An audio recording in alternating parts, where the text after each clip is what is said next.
मुकद्दर मेरा ला इलाहा हो गया मेरा यासीन से जब निकाह हो गया। अपेरेंटली देखा जाए तो ये चीजें गलत नहीं है, यानी अपनी शादी वहां करवाना उस मुकद्दस जगह पर, निकाह पढ़वाना, ये आपकी मेमोरीज का हिस्सा बन जाते हैं और ये मेमोरीज हमेशा याद रहती है। और फिर इंसान सोचता है कि अगर मेरा रिश्ता वहां पर कायम हुआ है तो इस रिश्ते में बरकत भी होगी। ये भी एक पॉइंट ऑफ व्यू है, लेकिन इससे होता क्या है?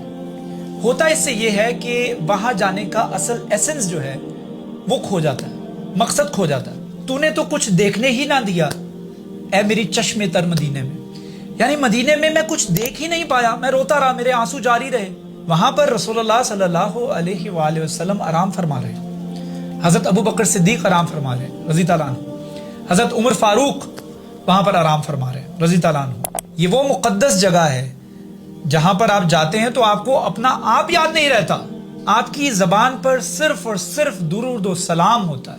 लेकिन जब आप वहां जाकर अपना निकाह पढ़वाएंगे तो आपकी सारी की सारी अटेंशन जो कि डाइवर्ट होनी चाहिए थी दुरूद व सलाम पर, इबादत पर, तस्बीहात पर, नवाफिल पर, वो सारी की सारी डाइवर्ट हो जाएगी। कहाँ? आपके बेटर हाफ पे। मैं शादी कर रहा हूं, ये मेरे निकाह में आ रही है, ये मेरे अक़द में आ रही है, और आप उसको देख रहे हैं, वो आपको देख रही है।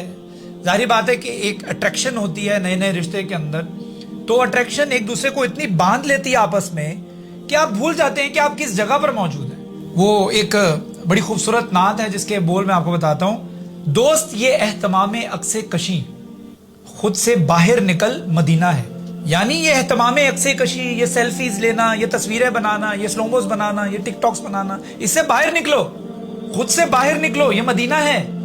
यहां पर आपका जाने का मकसद सिर्फ और सिर्फ एक होना चाहिए। मदीने में जाने का मकसद सिर्फ ये होना चाहिए कि मैंने रसूलुल्लाह सल्लल्लाहु अलैहि वसल्लम की रोजे पर हाजिरी देनी है। और मक्का जाने का मकसद सिर्फ और सिर्फ ये होना चाहिए कि मैंने अल्लाह ताला के घर की इबादत करनी है। That's it. आपका मकसद जब ये बनना शुरू हो जाएगा तो आने वाली जनरेशन वहां पर सिर्फ निकाह पढ़ाने जाया करेगी या स्लोमोस या टिकटॉक्स बनाने जाया करेगी, और इसके अलावा कोई मकसद नहीं होगा। इबादत खत्म हो जाएगी।